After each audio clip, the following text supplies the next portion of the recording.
It's my pleasure to introduce Dr. Fabrice Requier. Hello, Fabrice. Hello.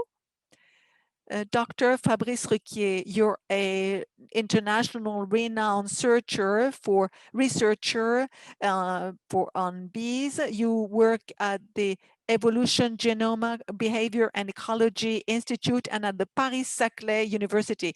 If you like to add more information, you may add them later. And now I'll give you the title of your conference, Knowledge of Feral Bees in Europe. I hand you the floor. Thank you very much. Thank you for your invitation, first of all, for this nice day with already two very enriching speeches or presentations. So yes, I don't know if I am renowned internationally, but I try to enrich knowledges on the ecology of pollinizers.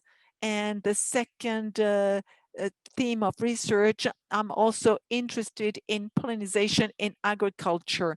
Now, concerning this first subject of research, the ecology of pollinizers, one of my great interest in research started in 2018, and it has to do with feral bees, feral honeybees, especially in Europe. So I continue this method of research in France, and I will try and synthesize or summarize, but not in an exhaustive way, my knowledges. So I'll try to summarize my knowledges on feral honeybees. Now, when we talk about honeybees, the first thing that comes to your mind is that we see a hive or the combs, and we also think of professional agriculture or honeybee keeping, and therefore we see about 30 hives here. Now, what we have in mind is the more intensive honeybee keeping, and it's thanks to pollination services. And so we know about almond trees, pollinizations, and the transfer of hives throughout the US, but Apis mellifera doesn't summarize, cannot be summarized with these two images, so we need to go back to the ecology. So the species Apis mellifera on this map, it is present in red and blue, as you see, everywhere around the world. But this species comes from Europe, Asia, and Africa. So originally, and so here it's in blue. And the exotype was introduced later worldwide. This is the first duality. So it is, whether it's native or exhaustive, or an exotype, sorry. And then there's a second duality between the managed hives or the natural species as they were before domestication, before beekeeping. So the Apis mellifera was feral. Now, the second aspect that we'll look at today is the feral aspect, and it's not so famous. It's not so known. So I will especially speak about the ecology. So I'm going to talk about the species in Europe, in the native space, in its native area. It's a native area of the species. Now, something we need to underline when talking about pollinizers. Everybody thinks that pollinizers and bees especially are going down, and especially feral bees. Feral bees, we have 1,000 species in Germany, where we only have 600 to 700 feral bees. And these species are endangered and they tend to disappear. So in Europe, the IUCN made a list of all the species of bees and classified these bees whether they were endangered or not, critical danger, extinction, or feral. So for each bee species, there is this classification on the internet. So you may have the example here of Apis mellifera. And what do we see? Well, Apis mellifera actually is data deficient. So we don't have enough information in order to assess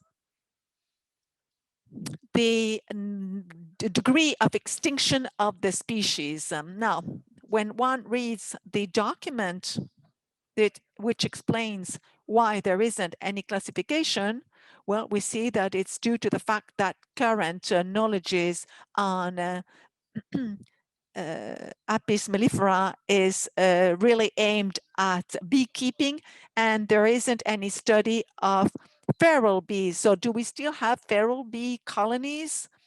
And if there are there local subspecies, or are they have they escaped the hive or the apiary? So this is quite alarming. And actually, when one looks in detail at feral colonies, the Apis mellifera feral colonies, we see that most documentation comes from the US. And Dr. and Professor Thomas Sille has dedicated his life to this research, and he's very known for his discoveries of the forests, Ithaca's forest, where he was able to follow the colonies, their behavior, and the genetic of these feral colonies that live in the Ithaca's forest. So he's published a recent book, which I advise everyone to read. It's a really interesting book. Now, most of informations we know in terms of scientific literature comes from the US. And the first information is that he especially paid attention to the colonies living in tree cavities. So he started detailing the types of tree cavities that could be colonized by feral colonies. Now here we have a representation of a tree trunk with a cavity and the typical structure of a feral colony that lives in a tree cavity. And on the right hand, we see the features or the type of qualities used. For instance, the height of the entrance of the hole of the cavity, height that could go up to 13 meters. Now, he will discuss, I mean, it may be a bias of observation. Above 13 meters, it's hard to observe, to detect such colonies, such bee colonies. But we know that they can nest up to 13 meters high. And these holes may be 4 meters high, or they can even be on the ground, and cavities on the ground may also be habitated, or they can live in these cavities. So we need a volume of 20 liters in a cavity to meet the needs of a bee colony, especially for winter time, because they need to store enough honey reserves to spend the winter. So 20 liters is the minimum. And here we see that usually cavities of 40 to 60 liters are the ones that are selected, or they are the most common ones for bee colonies. And then we see the surface of the entrance, of the cavity entrance. It may be less than 10 centimeter squares, but usually it's between 10 to 20 square centimeters, sorry. This is for, because small holes prevent traffic, but big holes restrain the thermal regulation, especially in winter. So the holes are between 20 to 40 square centimeters. These are the most selected kind of holes of entrances. Now, from the ecology viewpoint, there are other also things that are quite interesting from this long-term study. The origin of this colony, the genetic origins. We didn't know whether these feral colonies were bees escaping from managed colonies, or whether they adapted locally, whether they're diversified, whether they're distinguished. And here in the study, we see that there's about 10 feral colonies in Ithaca's forest. And here we see 2 apiaries, which are the closest ones. They are about 2 kilometers, and a second apiary, which is 5 kilometers from the area of study. So Seeley and his colleagues studied the genetics characteristic of the hives, of the apiaries, and the result of it all is that the genetics are different. The Arnold forest, the Ithaca's forest genetics are different from the beekeeper's bees. So these are not bees or swarms that escaped the apiaries from beekeepers. They're different. Now, the density, how many feral colonies live per square kilometer? How many can we find? In this table, we see that they studied the density in different times, in the 80s, in the 2002, and in 2011. So they see a similar number of colonies per square kilometer in this Ithaca's forest. So it's quite interesting. A colony per square kilometer is what we find in this area of the US. And what is really interesting is that we see it's a stable density between the 80s, 78, 2000, and 2011.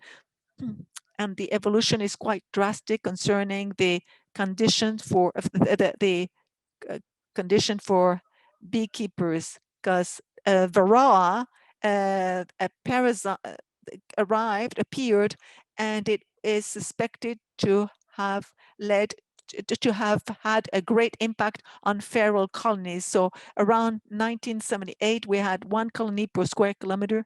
And in 2011, we still have 1 colony per square kilometer. What's also interesting in this study, in the long term, in the long run, is that they looked at survival. May these feral colonies survive? Are they, what is their life cycle? And they studied 3 times a year. They went to look at trunk cavities and see whether colonies were still alive. And so they saw whether the queen laid eggs in the colony. And we see the established colonies, the settled colonies that survived winter. In red, you see colonies that died with empty holes, and in dark blue, we have settling colonies that arrived that year. Now we see different examples. Here we see a colony that survived over 7 years, which doesn't mean that the queen survived 7 years. Only the colony was settled for 7 years without any interruption. And we have other cases with more chaotic cases. And it's interesting because colonies settled for a year and they died, and then colonization started again. So the quality was reused by another colony and so on. And so mortality, recolonization, settlement. So colonies may reuse a same cavity, a cavity that is no more occupied. What the figures? What are the figures? Well, a settled colony usually lives between 5 and 6 years. And they also were able to draw survival patterns in these colonies. And they saw that, generally speaking, 97% of colonies survive summer, but only 84% colonies survive winter for the ones that were already settled. So that means that there's 16% mortality in feral colonies in winter. And only 23% of founding colonies, I mean, the founding ones are the ones who arrived the first year, only 23% of such colonies were able to survive winter. So these figures are quite relevant beyond the ecology of feral colonies. It's also interesting for beekeeping because we see natural mortality in nature, figures of natural mortality. So about 16% mortality in winter for feral colonies. And we see the same observation when we compare the 70s and the 2000s. So it's a very long term.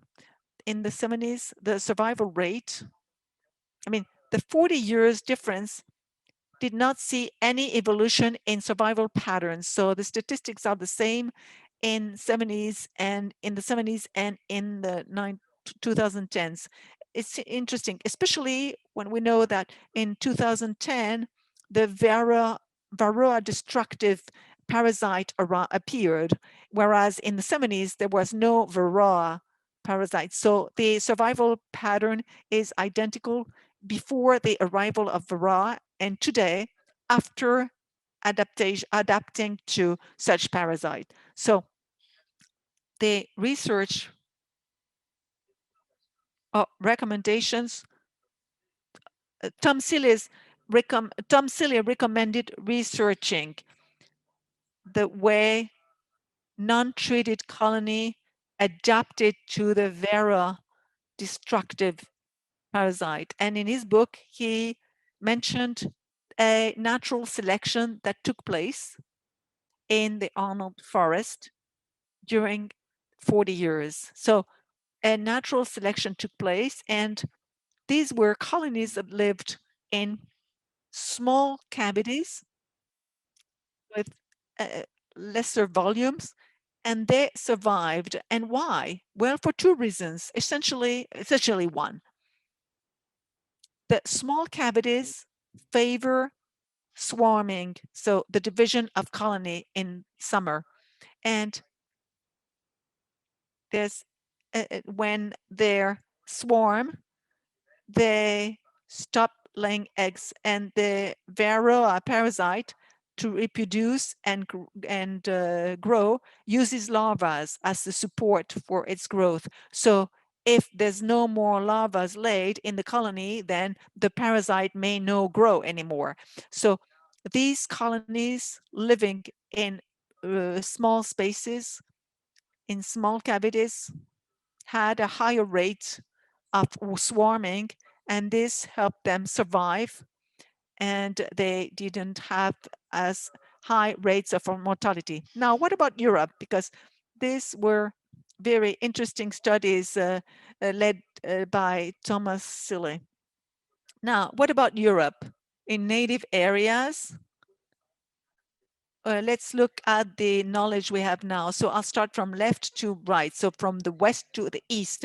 There's a very recent study that was published, and I will I only look at scientifically validated studies. So a recent study was published in Ireland. They sensed feral colonies with over 180 colonies sensed in Ireland. And they studied the diversity of the habitats used by such colonies and also the genetic diversity, the genetic features of such colonies. And the first result of this study shows that colonies, feral colonies, don't just live in tree cavities, they also live in human structures. They use walls. And before human structures, there were rocks. They used rocks, but today human structures offer many qualities. So there's holes in walls, in houses, castles, and also in roofs and fire escapes and chimneys. So they used anthropic habitats, and only 10% of the colonies live in tree cavities. Now, they studied these colony survivals. Have they survived a year? They looked at whether they lived a year in the cavity or whether they survived over several years. So here we see that 2 colonies survived for 4 years in such cavities. And most of the colonies, the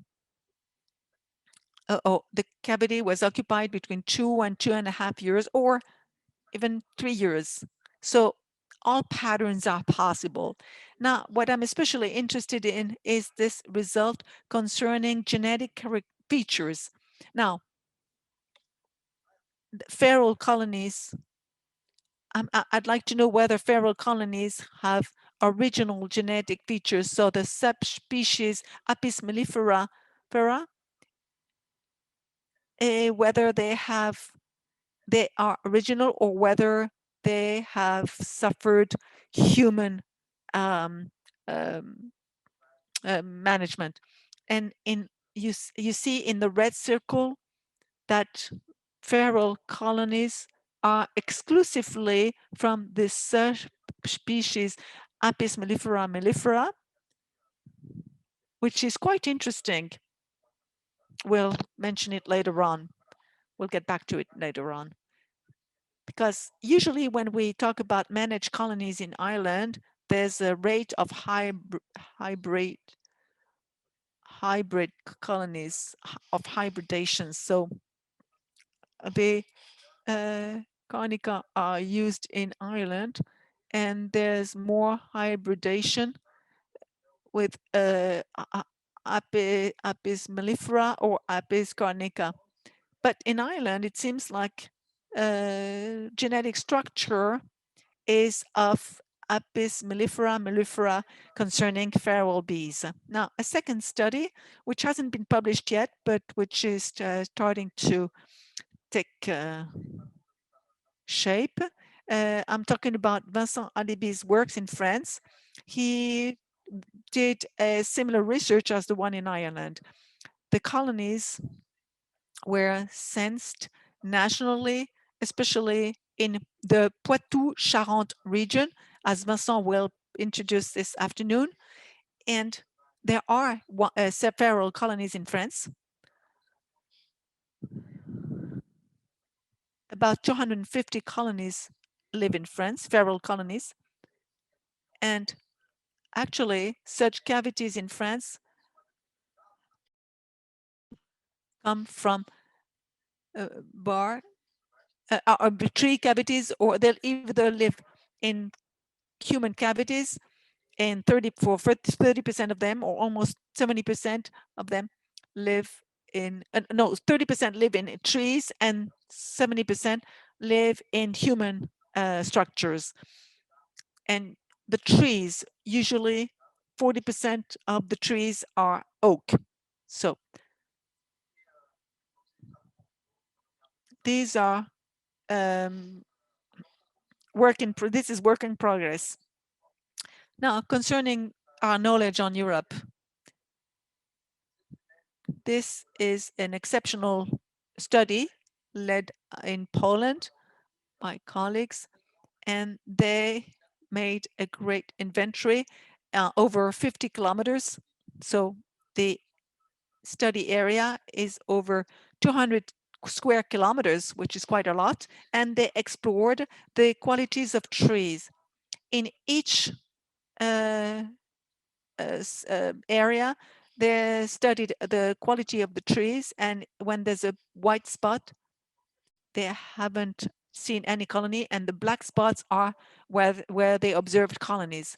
Now you see that they have found 3,500 qualities of trees. They may be oaks or beeches. And on the right, in this colony, they saw that 45 colonies were in these trees, and especially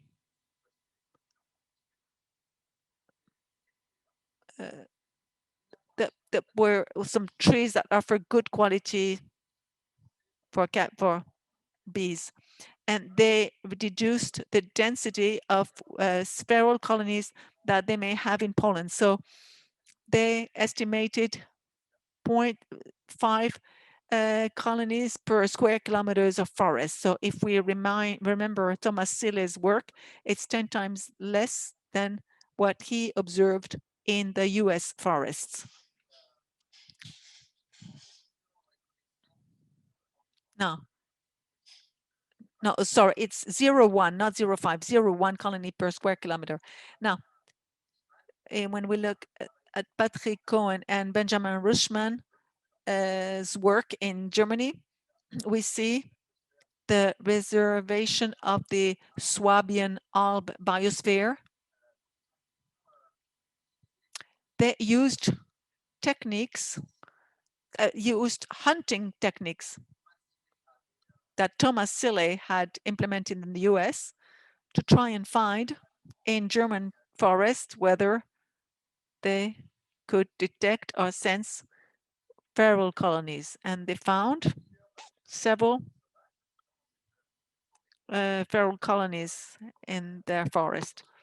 Now, they used techniques like observing bee dens, and they saw that such colonies could not come from a swarm from the first apiary. So these colonies are really settled in the forest. And the statistic that resulted from the such study is interesting because they observed a density of 0.12 colonies per square kilometer. So it's more or less like in Poland. Poland is zero point 0.1 colony, and here it's 0.12 colonies per square kilometers. So the results are similar. Now, both results are similar. And here's a summary of our knowledges. In France, some research is going on. In Ireland, it's just been published. And there's inventories in France concerning colonies, not just given to the quality of the trees, but also the wild, the feral colonies in human structures. It may be abandoned hives or holes in walls and chimneys and other entropic cavities. And there's two knowledges in Germany that only focus to forest with an information of density per square kilometer of 0.11 colonies per square kilometer. So what's interesting, what I found interesting was based on such knowledges, could we estimate the population, the European population in European forests? How many feral colonies could we find in European forest?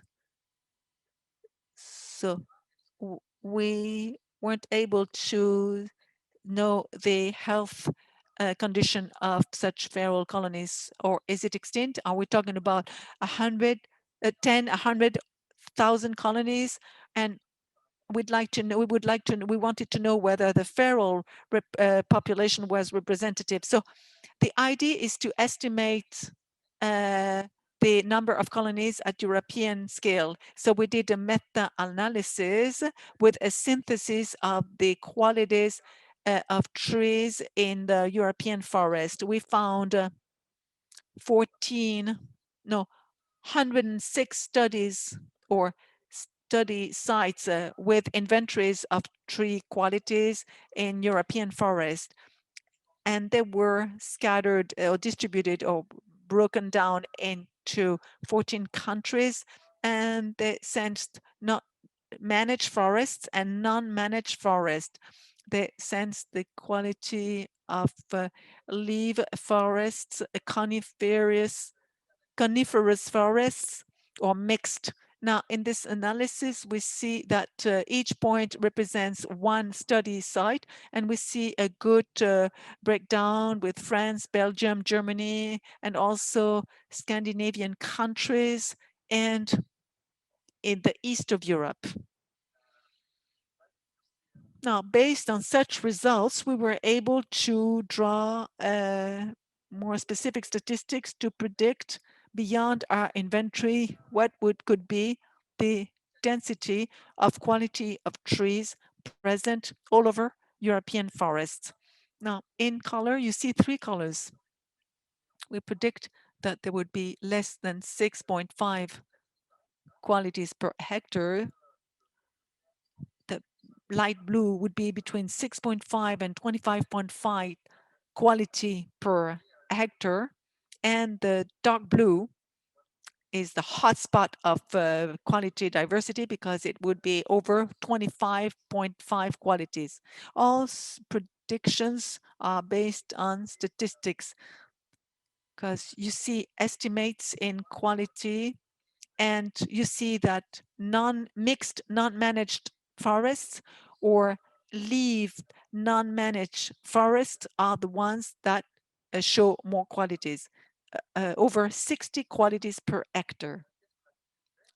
What could we deduce from such mapping to forecast European tree qualities? Well, we were able to forecast which ones were occupied by feral colonies based on the literature that I presented before, the density of 0.1 colonies per square meter. And we have the work of Thomas Sille, and it shows that colonies, or it explains that colonies occupy cavities that have at least 20 liters.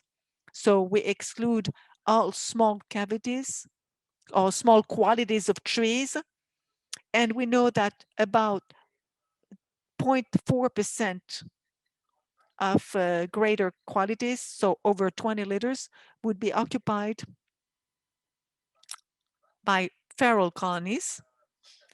This is more or less our estimates based on literature, and we deduced that a bit over 1% of this 0.4%, so 4.4% of such cavities could be used as a feral colony, and only 1% of such cavities will be occupied, either because there's a competition with other insects or animal that occupies such cavity, or given the fact that the density is limited.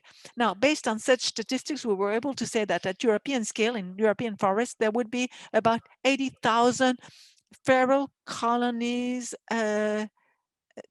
in this forest. This is quite a figure. It represents about 2% of the Apia mellifera kept by beekeepers.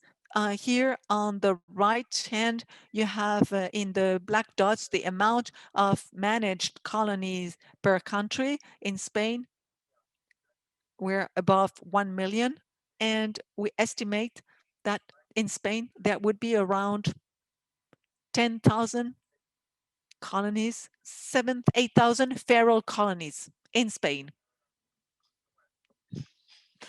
These are relevant figures because it has enabled us to show that forest And European forests, and especially leaf forests, leaf non-managed forest and mixed non-managed forest, offer hotspots for tree quality that could host a great amount of Apis mellifera, feral Apis mellifera colonies. And the aim of this study was to be able to forecast. So all this presentation on European population is to forecast what we can have and when we have observed feral colonies. So we did a sense with experts. Experts means naturalists and forest guards that are used to monitoring, for instance, birds or bats, or and so they are used to following, to observing tree quality. And we asked them whether they saw feral colonies while observing other animals. And yes, we do observe in several geographic areas feral colonies. On the right hand of the map, you see we had at least 48 experts who answered our survey, and the outcome is as follows. We asked them for each pixel a mapping of Europe in pixel, and we asked them whether in that pixel, in that specific pixel, they observed tree cavities, and if they have observed feral colonies settlement. Each expert has observed occupied cavity of trees in white.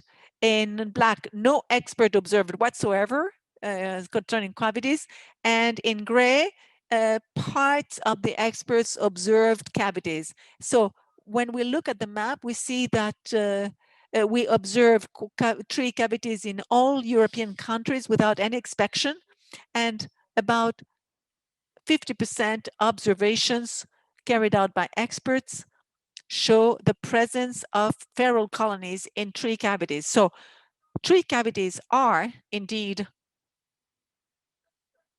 habitats used by feral colonies in Europe, and the forest is a refuge, an area where these feral colonies find a harbor, a refuge.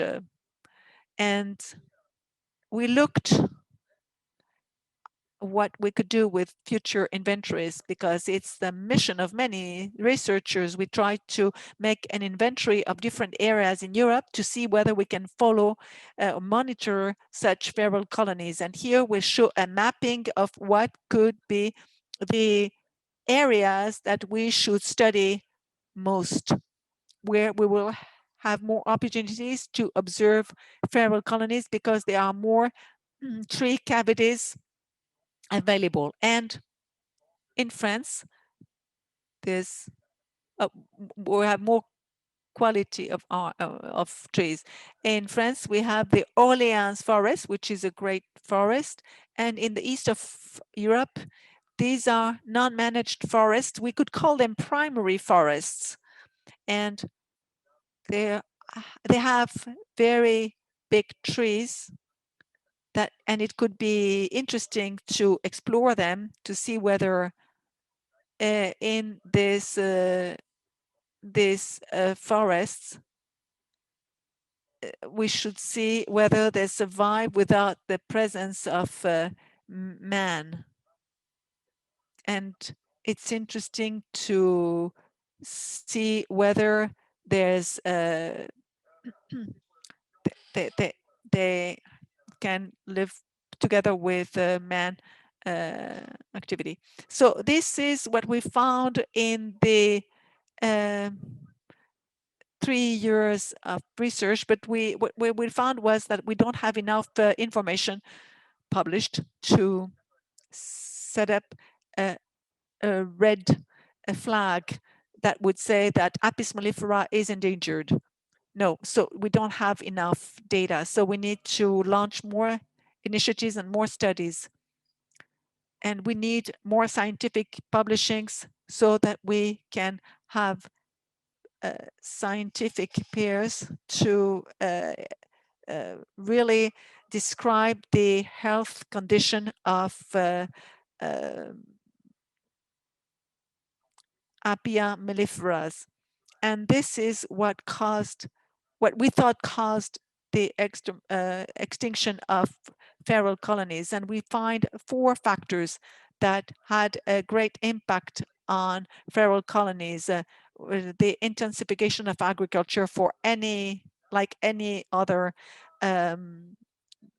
culture, lack of flowers, and lack of variety in flowers. This had a direct effect on the colonies, on their capacity to store reserves, and also on their survival. Also, of course, being exposed to pesticides is key concerning the mortality of pollinizers and the simplification of landscapes.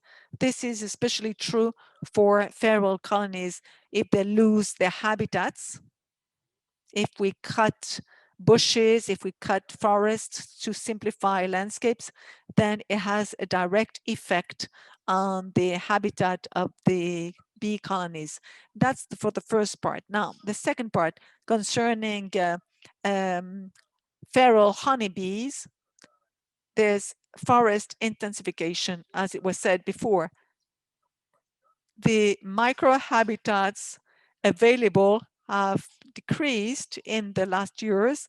Practices have changed and have favored trees without any cavity, without any habitat. And the impact of beekeeping also has a direct impact on feral colonies because they transfer pathogens. Colonizers transfer pathogens between each other.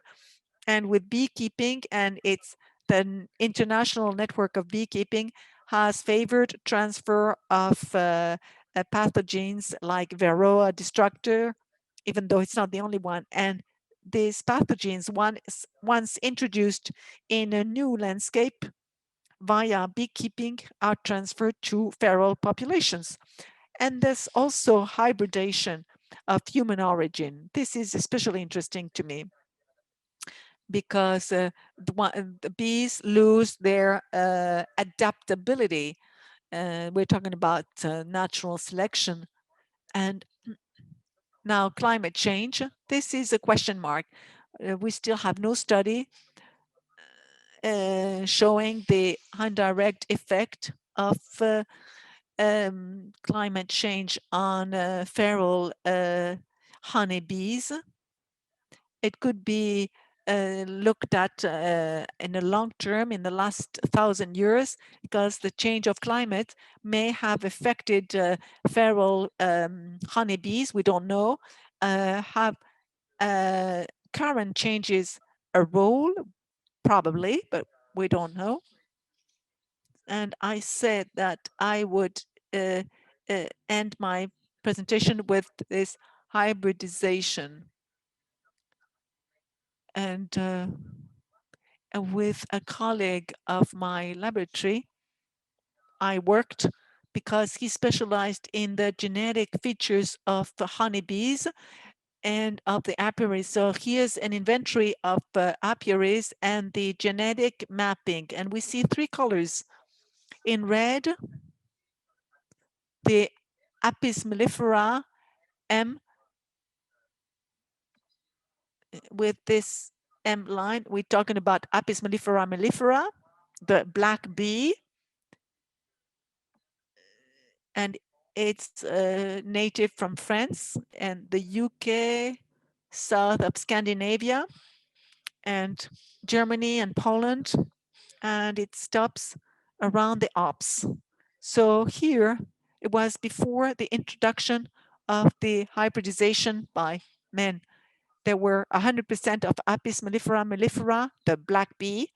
And what we see is that current apiaries, we see a presence of blue, with a CO line, which is dominant. So in Germany, it's almost exclusive. There's inventories of apiaries in Germany and in Denmark, and the M line is almost inexistent. And the CO line is there. So this is Apis mellifera with subspecies caucasica or carnica. And this is linked to the agriculture, so to the beekeeping, because hybrid was introduced to intensify apiaries production. And in France, we also see the man intervention with an M genotype. In Spain, things are a bit more complex because it's a gradient of natural hybridization from south to north with an A. A is for subspecies Apis mellifera sculata, African, but that comes from Africa to Spain. And it's a natural transition between the A line and the